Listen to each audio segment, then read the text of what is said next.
भाई जो गुरु वचन पे डट गे, कट गे फंद 84 के। इसलिए परमात्मा स्वयं प्रैक्टिकल क्रियावंत करके उदाहरण पेश करते हैं।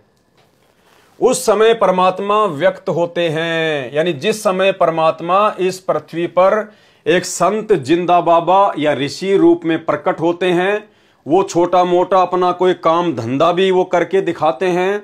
और सुमरण कैसे किया जाता है, भक्ति कैसे करनी है, पांचों यज्ञ कैसे करने हैं, वो सारी भक्ति क्रियाएं भी परमात्मा स्वयं करके दिखाते हैं।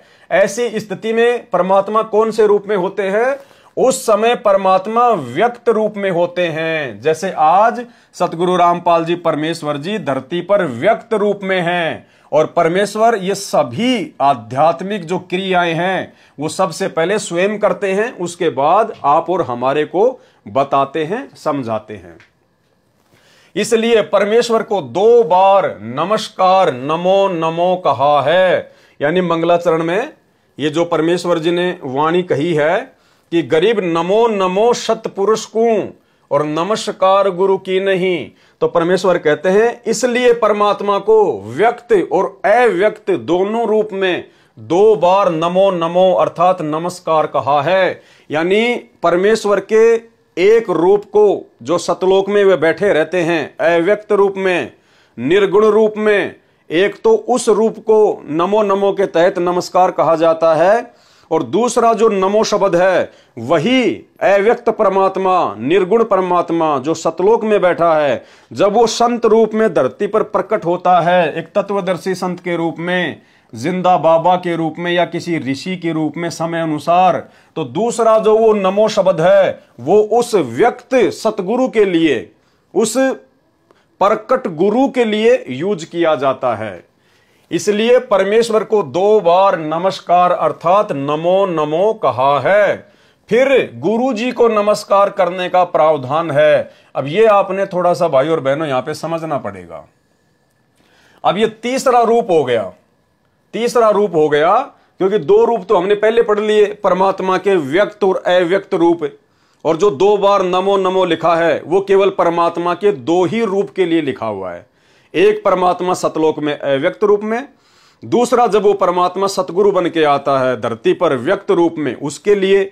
तो भाई अगर हम लोग नमो नमो कहते हैं तो हमारा एक जो नमो शब्द है वो तो हो गया सतलोक में बैठे हुए अव्यक्त परमात्मा के लिए, और दूसरा जो नमो है वो अव्यक्त परमात्मा सतलोक से चलकर जब संत रूप में आता है, जैसे आज धरती पर आ गए संत रामपाल जी के रूप में, तो ये दूसरा जो नमो शब्द है ये सतगुरु रामपाल जी के लिए हो गया, यानी ये गुरु के लिए हो गया।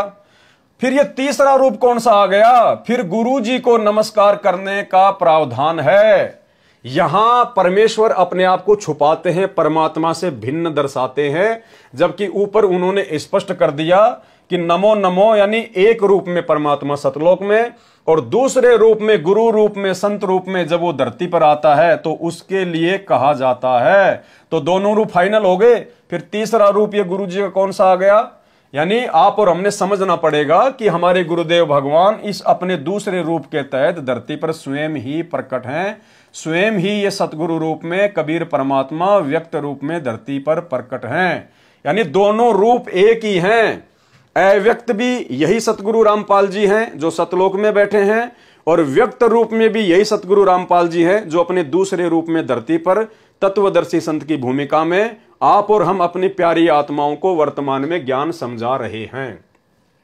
अन्यथा फिर यहां तो तीसरे नंबर पे आ गए गुरु जी, यानी 2 नंबर तो ये हो गए, नमो नमो अव्यक्त रूप व्यक्त रूप, और तीसरा फिर गुरु जी को नमस्कार करने का प्रावधान है। तो गुरु जी तो तीसरे नंबर पे आ गए, जबकि स्वयं परमात्मा की वाणी है कि गुरु बड़े हैं गोविंद से। यदि आप किसी को परमात्मा मानते हैं, जैसे वर्तमान में संगत इस कागज की फोटो को, तो परमात्मा ने कहा कि गुरु बड़े हैं गोविंद से, आपका गुरु इस गोविंद से बड़ा है, जिसको आप भगवान समझ रहे हैं, परमात्मा समझ रहे हैं। तो यहां फिर गुरु जी को तीसरे नंबर पर क्यों रखा? तो ये परमेश्वर अपने आप को छुपाते हैं, अंत तक अपने आप को छुपाएंगे। और ये ज्ञान परमात्मा ने इसीलिए दिया है कि हम अपने गुरुदेव भगवान की वास्तविक स्थिति से रूबरू हो जाएं, उनको पहचान जाएं और ज्ञान आधार से हम अपने गुरुदेव भगवान की परमात्मा के रूप में पहचान करें। फिर गुरुजी को नमस्कार करने का प्रावधान बताया है। फिर सुर, देवताओं, नर, सर्व मानव शरीरधारी प्राणियों का सत्कार करने को कहा है, क्योंकि जिन प्राणियों को मानव शरीर प्राप्त है वे बहुत पुण्यकर्मी जीव हैं। मानव शरीर प्राप्त करके जो भक्ति करते हैं वे ऋषि मुनि भक्त कहलाते हैं। वे अपने मानव जीवन को सफल करके कोई देव पद को प्राप्त कर चुके हैं, कोई भक्ति कर रहे हैं, वे सर्व आदरणीय आत्माएं हैं। यानी अनादरणीय इस पृथ्वी पर भगत के लिए कोई भी नहीं है। जो मानव शरीर प्राप्त करके भक्ति नहीं कर रहे वे भी अच्छी आत्माएं हैं।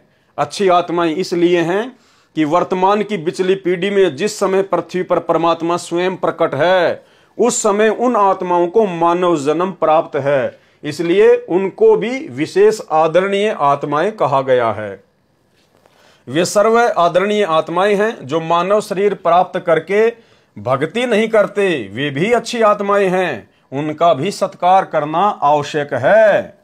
यानी चाहे किसी ने नाम दीक्षा ले रखी है या नहीं ले रखी है, हम भक्तों का यह कर्तव्य है, गुरु जी की शिक्षा है कि हमने सबको आदर दृष्टि से देखना है, सबका सम्मान करना है, सबकी हमने इज्जत करनी है। हमने किसी को फालतू में कुशब्द नहीं बोलने हैं, अनादर नहीं करना है, चाहे वो अच्छी आत्मा है या नहीं है। ये हमारे लिए हमारे गुरुदेव की शिक्षा है। जो मानव शरीर प्राप्त करके भक्ति नहीं करते वे भी अच्छी आत्माएं हैं, उनका भी सत्कार करना आवश्यक है। मिलने पर प्रणाम करना तथा परमात्मा का उपमात्मक नाम संबोधन करके बुलाना। जैसे कोई राम राम कहता है तो सामने वाला चाहे भगत भी न हो वह भी उत्तर में राम राम कहता है। कोई सत श्री अकाल कहता है तो सामने वाला भगत या अभगत भी उत्तर में सत श्री अकाल बोलता है। कोई सत साहिब कहता है तो सामने वाला भी सत साहिब अविनाशी परमात्मा कहता है। ये सब परमात्मा की याद दिलाने वाले राम नाम है।